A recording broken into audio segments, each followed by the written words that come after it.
ಈ ಮೂಡಾದು ಭಾಳ ದೊಡ್ಡ ತಲೆನೋವಾಗಿ ಪರಿಣಮಿಸ್ತಾ ಇದೆ. ಭಾಳ ಆಶ್ಚರ್ಯ ಆಗಿದ್ದು ನನಗೆ ಸಿದ್ದರಾಮಯ್ಯನವ್ರದ್ದು 62 ಕೋಟಿ ಕೊಡಿ ಅಂತ ಹೇಳಿದ್ದು ಭಾಳ ಆಶ್ಚರ್ಯ ಆಗಿದ್ದು. ಹೆಂಗ್ರಿ 3 ಎಕರೆಗೆ 62 ಕೋಟಿ? ಅಕ್ಕಪಕ್ಕದವ್ರಿಗೆ ಅಷ್ಟೇ ಕೊಡ್ತೀರ. 3 ಎಕರೆಗೆ 62 ಕೋಟಿ ಯಾವ ಸೀಮೆ ನ್ಯಾಯ ರೀ ಇದು? ಬೆಂಗಳೂರಲ್ಲೇ ಇಲ್ಲ ಅಷ್ಟು.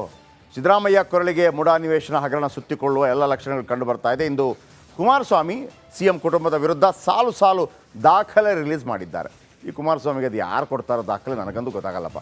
ಸಿದ್ದರಾಮಯ್ಯ ಪತ್ನಿಗೆ ಸೈಟ್ ಸಿಕ್ಕ ಬಗ್ಗೆ ಎಳೆಯಾಗಿ ಬಿಚ್ಚಿಟ್ಟಿದ್ದಾರೆ ಮಾಹಿತಿಗಳನ್ನು. ಅವರು ಹೇಳಿದಂತಹ ವಿಚಾರಗಳು ಭಾಳ ಮುಖ್ಯವಾಗಿ ಮುಡಾ ಸೈಟ್ ಹಂಚಿಕೆ ಹಗರಣಕ್ಕೆ ಈಗ ಕುಮಾರಸ್ವಾಮಿ ಎಂಟ್ರಿ ಆಗಿರೋದು. ಕೆಲವು ಪಾಯಿಂಟ್ಗಳು ಹೇಳಿದ್ದಾರೆ, ಯಾವುದು ಅಂತ ಹೇಳ್ತಾ ಬರ್ತೀನಿ ಬನ್ನಿ.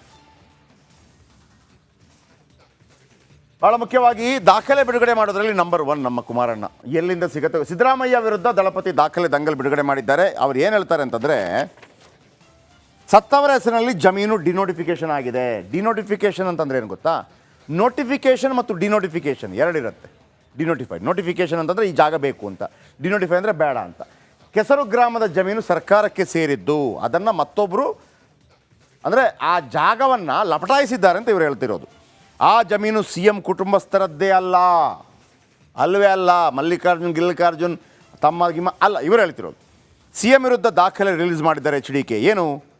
ಬನ್ನಿ ಅದರ ಬಗ್ಗೆ ಹೇಳ್ತೀನಿ. ಅವರ ದಾಖಲೆ ಬಿಡುಗಡೆ 1992ರಲ್ಲಿ ಮುಡಾ ಜಮೀನು ವಶಕ್ಕೆ ನೋಟಿಫಿಕೇಶನ್ ಆಗುತ್ತೆ. ಇದ್ಯಾಕೆ ಇದು ಬರುತ್ತೆ? ನಾಗೇಂದ್ರ ಯಾಕೆ ಬರುತ್ತೆ ಇಲ್ಲಿ? 92ಅಲ್ಲಿ ಮುಡಾ ಜಮೀನು ವಶಕ್ಕೆ ನೋಟಿಫಿಕೇಶನ್ ಬಿಟ್ಟಾಕಿ. ಅದನ್ನು 95ಅಲ್ಲಿ ಜಮೀನು ಫೈನಲ್ ನೋಟಿಫಿಕೇಶನ್ ಆಗುತ್ತೆ. ಆಮೇಲೆ 3 ಎಕರೆ 16 ಗುಂಟೆ 1997ರಲ್ಲಿ ಆ ಜಮೀನಿದೆ. ಇವರು ಹೇಳೋದು ಮುಡಾದಿಂದ ಕೋರ್ಟಿಗೆ ಹಣ ಸಂದಾಯ ಆಗಿದೆ. ಲಿಂಗ ಅಲಿಯಾಸ್ ಜವರ ಜಮೀನು ಮೂಲದಾರರು. ನೋಡಿ ಇಲ್ಲಿ ಸಿಕ್ಕಾಕೋತಾರೆ. 98ರಲ್ಲಿ ಜವರನ ಹೆಸರಲ್ಲಿ ಡಿನೋಟಿಫಿಕೇಶನ್ ಆಗುತ್ತೆ. 98ರಲ್ಲಿ ಮುಡಾದಿಂದ ದುಡ್ಡು ಹೋಗಿದೆ. 92ರಲ್ಲಿ ಆ ಜಮೀನಿಗೆ ಪೋತಿ ಖಾತೆ ಆಗಿದೆ. 2004 ಅಕ್ಟೋಬರಲ್ಲಿ ದೇವರಾಜೂರಿಂದ ಖರೀದಿ ಆಗುತ್ತೆ. ಜಮೀನು ಖರೀದಿ ಮಾಡ್ತಾರೆ ಮಲ್ಲಿಕಾರ್ಜುನ್ ಸ್ವಾಮಿ. ಇಷ್ಟು ಮಾಹಿತಿಗಳು, ಕನ್ಫ್ಯೂಸ್ ಮಾಡ್ಕೋಬೇಡಿ. 9 ಗಂಟೆಗೆ ನಾನು ನಿಖರವಾಗಿ ಇದರ ಬಗ್ಗೆ ಇನ್ನಷ್ಟು ಮಾಹಿತಿ ಕೊಡ್ತೀನಿ. ಈ ಮಾಹಿತಿ ಪ್ರಕಾರ ದದ್ದಲವರು ಭೂಮಿ ಖರೀದಿ ಮಾಡಿರೋದು ಯಾವಾಗ ಗೊತ್ತಾ? 27 ಜೂನ್ 2024. 27 ಜೂನ್, ಇದು ಜುಲೈ, ಮೊನ್ನೆ ಆಯಿತಾ ಭೂಮಿ ಖರೀದಿ ಮಾಡಿರೋದು. ಈ ಚಂದ್ರಶೇಖರಯ್ಯ ಒಬ್ಬರು ಸುಸೈಡ್ ಮಾಡ್ಕೊಂಡ್ರು ಗೊತ್ತಾ ನಿಮಗೆ? 27ನೇ ತಾರೀಕು. ಅವರು ಮೇ 27ನೇ ತಾರೀಕು ಕರೆಕ್ಟಾಗಿ 1 ತಿಂಗಳಾದಾಗ ಇವರು ಭೂಮಿ ಖರೀದಿ ಮಾಡಿದ್ದಾರೆ. ಇದು ಇದೇ ದುಡ್ಡಿನಿಂದ ಅಂತ ಒಂದು ಅನುಮಾನ ಇದೆ. ಹಾಗಾಗಿ ದದ್ದಲ್ಗೆ ವಾಲ್ಮೀಕಿ ಹಗರಣದ ಉರುಳಾಗುವಂಥ ಸಾಧ್ಯತೆ ಇದೆ. ನಿಗಮದ ಹಣದಿಂದ ಜಮೀನು ಖರೀದಿ ಮಾಡಿದ್ದಾರಾ? ಮಗನ ಹೆಸರಿನಲ್ಲಿ ಭೂಮಿ ಖರೀದಿ ಮಾಡಿದ್ದಾರೆ. ಮೇಲೆ ಇಷ್ಟೆಲ್ಲ ಗಲಾಟೆ ರಂಪಾಟ ಆಗ್ತಾ ಇದೆ. ಅವರು ಭೂಮಿ ಖರೀದಿ ಮಾಡ್ತಾ ಇದ್ದಾರೆ. ಕೋಟಿ ವ್ಯವಹಾರದ ದಾಖಲೆಗಳು ಪತ್ತೆಯಾಗಿದೆ. 4 ಎಕರೆ 31 ಗುಂಟೆ ಜಮೀನು ಖರೀದಿ ಮಾಡಿದ್ದಾರೆ ದದ್ದಲ್. ಎಲ್ಲಿ? ಸಿರವಾರ ತಾಲೂಕಿನ ಗಣದಿನ್ನಿ ಗ್ರಾಮದಲ್ಲಿ ಭೂಮಿ ಖರೀದಿ. ಯಾರು? ಮಗ ತ್ರಿಶೂಲ್ ಕುಮಾರ್ ಹೆಸರಿನಲ್ಲಿ ಜಮೀನು ನೋಂದಣಿಯಾಗಿದೆ. ಜೂನ್ 27. ಆ ಚಂದ್ರಶೇಖರಯ್ಯ ಸತ್ತು ಕರೆಕ್ಟಾಗಿ 1 ತಿಂಗಳಾಗಿದೆ. ಅವ್ರು 27ನೇ ತಾರೀಕು ಸತ್ತಿದ್ದು. ಅವರು ಬರೆದಿದ್ರು ಇವರ ಹೆಸರನ್ನು. ದದ್ದಲ್ ಹೆಸರಿನಲ್ಲಿದ್ದ ಬ್ಯಾಂಕ್ ಖಾತೆಗಳ ಪರಿಶೀಲನೆ ಆಗ್ತಾ ಇದೆ. KGB, RDCC, ಮಾನ್ವಿಯ ಅಲ್ಲಿರುವಂಥ bank Raichur, Sindhanur, SVP SSN Manvi. ಆಮೇಲೆ ಈ ದುಡ್ಡು ಇದೆಯಲ್ಲ, ಈ ಸೊಸೈಟಿಗೆಲ್ಲ ನೀವು ಕಳಿಸೋಂಗೆ ಇಲ್ಲ. ನಿಗಮದ ದುಡ್ಡನ್ನು ಈ ಸೊಸೈಟಿ, DCC ಬ್ಯಾಂಕ್ ಕಳಿಸೋಂಗಿಲ್ಲ. ಅದೇ ದೊಡ್ಡ ಅಪರಾಧ. TKS ಕೋಆಪರೇಟಿವ್ ಬ್ಯಾಂಕ್ ಕಳಿಸೋಂಗಿಲ್ಲ ದುಡ್ಡನ್ನು. ಎಲ್ಲ ಖಾತೆಗಳ ಪರಿಶೀಲನೆ ಆಗ್ತಾ ಇದೆ. ಜೂನ್ 27, 2024ರಂದು ಅಣ್ಣ ಜಮೀನು ಮ್ಯೂಟೇಷನ್ ಮಾಡಿಸಿದ್ದಾರೆ. ನೋಡಿ ಎಷ್ಟು ಹಗರಣಗಳು. ಈ ಹಗರಣ ಆಯಿತಾ? ಈಗ ಮೂಡಾದ ಬಗ್ಗೆ ಹೇಳ್ತೀನಿ. ಈ ರೌಡಿಗಳಿಗೆ ಒಂದು ಭಯ ಇರುತ್ತೆ. ರೌಡಿಗಳಿಗೆ, ಮಾರಕವಾಗಿರುವಂಥ ರೌಡಿಗಳನ್ನು ಎನ್ಕೌಂಟ್ರ್ ಮಾಡೋದಕ್ಕೆ ಒಂದು ಅವಕಾಶ ಇರುತ್ತೆ ಪೊಲೀಸರಿಗೆ. ಆಗ ರೌಡಿಗಳೇನು ಮಾಡ್ತಾರೆ ಅಂತಂದರೆ ಸರೆಂಡರ್ ಆಗಿಬಿಡ್ತಾರೆ. ಸರೆಂಡರ್ ಆದರೆ ನಿಮಗೆ ಎನ್ಕೌಂಟ್ರ್ ಮಾಡೋಕ್ಕೆ ಬರಲ್ಲ. ಎನ್ಕೌಂಟ್ರ್ ಆಗಬೇಕಾದಂಥ ರೌಡಿಗಳಿಗೆ ಸೇಫೆಸ್ಟ್ ಜಾಗ ಯಾವುದು ಗೊತ್ತಾ? ಜೈಲು. ಹಾಗಾಗಿ ಎಷ್ಟೇ ಭಯಂಕರ ಆಗಿರಲಿ ಅವ್ರು ಬಂದುಬಿಡ್ತಾರೆ. ಆಮೇಲೆ ಬೇರೆ ರೌಡಿಗಳು ನಮ್ಮನ್ನು ಕೊಲ್ತಾರೆ ಅನ್ನುವಂಥ ಭಯ ಇದ್ದಾಗಲೂ ಕೂಡ ಸರೆಂಡರ್ ಆಗಿ ಅರೆಸ್ಟ್ ಆಗಿಬಿಡ್ತಾರೆ. ಯಾಕಂದರೆ ಸೇಫ್. ಈಗ ಈಡಿಗೆ ಸಿಕ್ಕಾಕೊಂಡ್ರೆ ಮುಗೀತು ಕತೆ ಅಂತ ದದ್ದಲ್ ಗೊತ್ತಿದೆ. ಈ ಅಪ್ಪ ಹೋಗ್ಬಿಟ್ಟು SIT ಮುಂದೆ ಅಣ್ಣ ನನ್ನ ಅರೆಸ್ಟ್ ಮಾಡಿ ಹಿಂಗೆ ಕೇಳ್ಕೊಳ್ಳೋ ಪರಿಸ್ಥಿತಿ. ಯಾಕೆ? SITಯಲ್ಲಿದ್ದರೆ ಅವ್ರು ಕರ್ಕೊಂಡು ಹೋಗೋಕ್ಕಾಗೋದಿಲ್ಲ. ಇ ಡಿ ಅವರು ಕರ್ಕೊಂಡು ಹೋದರೆ ಕಕ್ಕಿಸ್ತಾರೆ. ಎದ್ನೋ ಬಿದ್ನೋ ಅಂತ ಓಡಿ ಹೋಗಿ SIT ವಿಚಾರಣೆಗೆ ಹಾಜರಾಗಿದ್ರು ದದ್ದಲ್. ಹಾಜರಾದರು ಮತ್ತೆ ಎಸ್ಕೇಪ್. ದದ್ದಲ್ಗೆ ಇಡಿ ಹುಡುಕಾಟ ನಡೆಸ್ತಾ ಇದ್ರೆ ಇತ್ತ ಕೈ ಶಾಸಕ ಆ ದುಡ್ಡು ಬಂತಲ್ಲ ಅವತ್ತು, ಅದರಲ್ಲಿ ಜಾಗ ಖರೀದಿ ಮಾಡಿಬಿಟ್ಟಿದ್ದಾರೆ 4 ಎಕರೆ. ಇವ್ರು ಹೇಳ್ತಾ ಇದ್ರು ನನ್ನ ಹೆಸರು ಯಾವುದೂ ಇಲ್ಲ, ಮೊನ್ನೆ ಅವ್ರನ್ನ ಲೀಕ್ ಆಯಿತು, ನನ್ನ ಹೆಸರು ಇಲ್ಲಪ್ಪ ಅಂತ ಹೇಳಿದರು. DK ಶಿವಕುಮಾರ್ ಹೇಳಿದ್ರು, ನೋಡ್ರಿ ನಮ್ಮ ಸಚಿವರು ನಮ್ಮ ಶಾಸಕರು ಯಾರು ಇಲ್ಲ ಗೊತ್ತಾಯ್ತಲ್ಲ ತಂದ್ಬಿಟ್ಟು. ಈ 4 ಎಕರೆ ಎಲ್ಲಿಂದ?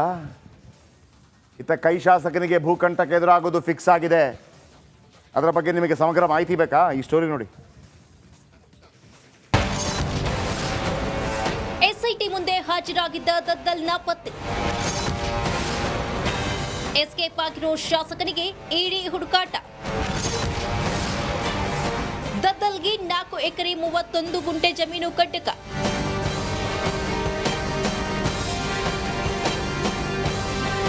ವಾಲ್ಮೀಕಿ ಅಭಿವೃದ್ಧಿ ನಿಗಮ ಹಗರಣದ ತನಿಖೆ ಫುಲ್ ಆನ್ ಆಗಿದ್ದು ಕೈ ನಾಯಕರಿಗೆ ಡವಡವ ಶುರುವಾಗಿದೆ. ಈಗಾಗಲೇ ನಾಗೇಂದ್ರ ಅರೆಸ್ಟ್ ಆಗಿದ್ದು ನಿಗಮದ ಅಧ್ಯಕ್ಷ ದದ್ದಲ್ಗೆ ಹಗರಣದ ಉರುಳು ಸುತ್ತುಕೊಂಡಿದೆ. ವಾಲ್ಮೀಕಿ ನಿಗಮದಿಂದ ತೆಗೆದ ಹಣವನ್ನ ಎಲ್ಲಿಟ್ಟಿದ್ದಾರೆ, ಯಾರಿಗೆ ಕೊಟ್ಟಿದ್ದಾರೆ ಅಂತ ತನಿಖೆ ನಡೆಯುತ್ತಿರುವಾಗಲೇ ರಾಯಚೂರಿನಲ್ಲಿ ಜಮೀನು ಖರೀದಿ ಮಾಡಿರುವ ಮಾಹಿತಿ ಇಡಿಗೆ ಸಿಕ್ಕಿದೆ. ಇದು ಸಹಜವಾಗಿಯೇ ದದ್ದಲ್ಗೆ ಕಂಟಕವಾಗಿದೆ. ವಾಲ್ಮೀಕಿ ಹಗರಣ ಸಂಬಂಧ ದದ್ದಲ್ ಹಾಗೂ ಪಪ್ಪಣ್ಣ ನಿವಾಸದಲ್ಲಿ ಇಡಿ ಅಧಿಕಾರಿಗಳು ಮೂಲೆ ಮೂಲೆ ಹುಡುಕಿ ಕೋಟ್ಯಾಂತರ ವ್ಯವಹಾರದ ದಾಖಲೆಗಳನ್ನು ಪತ್ತೆ ಮಾಡಿದ್ದಾರೆ. ಮಗ ತ್ರಿಶೂಲ್ ಕುಮಾರ್ ಹೆಸರಿನಲ್ಲಿ ಸಿರವಾರ ತಾಲೂಕಿನ ಗಣದಿನಿ ಗ್ರಾಮದಲ್ಲಿ 4 ಎಕರೆ 31 ಗುಂಟೆ ಜಮೀನು ಭೂಮಿ ಖರೀದಿಸಿರುವುದು ಗೊತ್ತಾಗಿದೆ. ಶಾಸಕ ಬಸನಗೌಡ ದದ್ದಲ್ಗೆ 4 ಎಕರೆ 31 ಗುಂಟೆ ಜಮೀನು ಮಾರಿದ್ದ ಲಕ್ಷ್ಮೀದೇವಿಗೆ ಇಡಿ ಸಮನ್ಸ್ ಜಾರಿ ಮಾಡಿದೆ. ಜಮೀನು ಮಾರಿ ಮನೆ ಖರೀದಿಸಿದ್ದ ಲಕ್ಷ್ಮೀದೇವಿಗೆ ವಿಚಾರಣೆಗೆ ಹಾಜರಾಗುವಂತೆ ಸಮನ್ಸ್ ನೀಡಿದ್ದಾರೆ. ಮನಿ ಲ್ಯಾಂಡರಿಂಗ್ ಆಕ್ಟ್ ಅಡಿಯಲ್ಲಿ ಇಡಿ ಸಮನ್ಸ್ ನೀಡಿದೆ.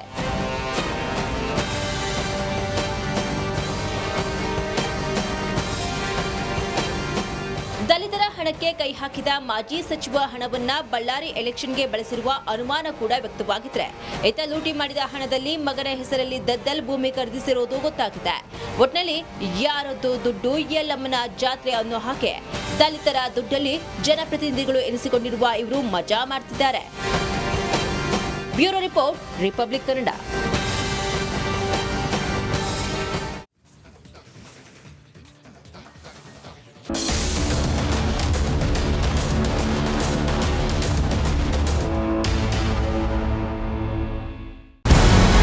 ನಮಸ್ಕಾರ, ಕರ್ನಾಟಕ ಪ್ರೈಮ್ ಟೈಮ್ಗೆ ಸ್ವಾಗತ. ನಾನು ಜಯಪ್ರಕಾಶ್ ಶೆಟ್ಟಿ. ಇಡೀ ಕರ್ನಾಡು ಇವತ್ತು ರೆಬೆಲ್ ಆಗಿ ನಿಂತಿದೆ. ಈ ಹಗರಣಗಳನ್ನು ಸದನದಲ್ಲಿ ಪ್ರಸ್ತಾಪ ಮಾಡಲು ಕೂಡ ಕಾಂಗ್ರೆಸ್ ಹಿಂದೇಟು ಹಾಕಿದ್ದೇಕೆ? ನಿಮ್ಗೆ ಸಂಬಳ ಅದಕ್ಕೆ, ನಿಮಗೆ ವಾಹನ ಅದಕ್ಕೆ, ನಿಮಗೆ ವೆಪನ್ ಅದಕ್ಕೆ, ನೀವು ಅದನ್ನು ಸೆರೆ ಹಿಡಿಬೇಕಾಗಿತ್ತು. ನೀವು ವಿದ್ಯುತ್ ಬರ ಇದೆ ಅಂತ ಹೇಳ್ತಾ ಇದ್ದೀರಿ, ಎಲ್ಲಿ ಬರ ಇದೆ ನೀವು ಹೇಳಬೇಕು. ಪಾಕಿಸ್ತಾನ್ ಆಕ್ಯುಪೈಡ್ ಕಾಶ್ಮೀರ್ ಅದು ಎಂದೆಂದಿಗೂ ನಮ್ಮದು. 40 ಮೆಷಿನ್ಗಳು ತಂದಿತ್ತು ನೋಟ್ ಎಣಿಸುವುದಕ್ಕೆ, ಅದೇ ಹಾಳಾಯಿತು. ಮಥುರಾದ ಗಲಾಟೆ ಇದೆಯಲ್ಲ, ಅದು ಸ್ಥಳೀಯವಾಗಿ ಕೂತು ಪರಿಹರಿಸಬಹುದಾದಂಥ ಕಾನೂನಿದೆ. ಗ್ಯಾರಂಟಿ ಯೋಜನೆಯಿಂದ ನಷ್ಟ ಆಗಿದೆ, ಲಾಭ ಆಗಿದೆ, ದಯವಿಟ್ಟು ಹೇಳಿ. Dawood Ibrahim most wanted criminal ಯಾವಾಗಾದ ಅಂದರೆ ಇಲ್ಲಿ ತನಕ ಭಾರತ ದೇಶದಲ್ಲಿ ಓರ್ವ ದಲಿತ ಪ್ರಧಾನಿಯಾದಂಥ ಇತಿಹಾಸವೇ ಇಲ್ಲ. ರಿಪಬ್ಲಿಕ್ ವರ್ಲ್ಡ್ ಆಪ್ ಇದು ಕೇವಲ ಅಪ್ಲಿಕೇಶನ್ ಅಲ್ಲ, ಸಮಗ್ರ ಸುದ್ದಿಗಳ ಸಂಪರ್ಕ ಮಾರ್ಗಕ್ಕೆ ಕ್ರಾಂತಿಕಾರಿ ಬದಲಾವಣೆ.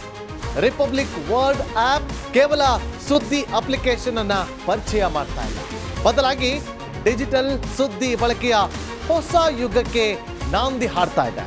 ಇದೊಂದು ಬ್ರೇಕಿಂಗ್ ನ್ಯೂಸ್, ಪ್ರಭಾವಶಾಲಿ ಕಾರ್ಯಕ್ರಮಗಳಿಗೆ ಗಟ್ಟಿಯಾದ ವೇದಿಕೆ. ರಿಪಬ್ಲಿಕ್ ವರ್ಲ್ಡ್ ಅಪ್ಲಿಕೇಶನ್ ಈಗ ಲೈವ್ ಆಗಿದೆ. ಗೂಗಲ್ ಪ್ಲೇ ಸ್ಟೋರ್ ಮತ್ತು ಆಪಲ್ ಆಪ್ ಸ್ಟೋರ್ ಎರಡರಲ್ಲೂ ಲಭ್ಯವಿದೆ. ಈಗಲೇ ಡೌನ್ಲೋಡ್ ಮಾಡಿ.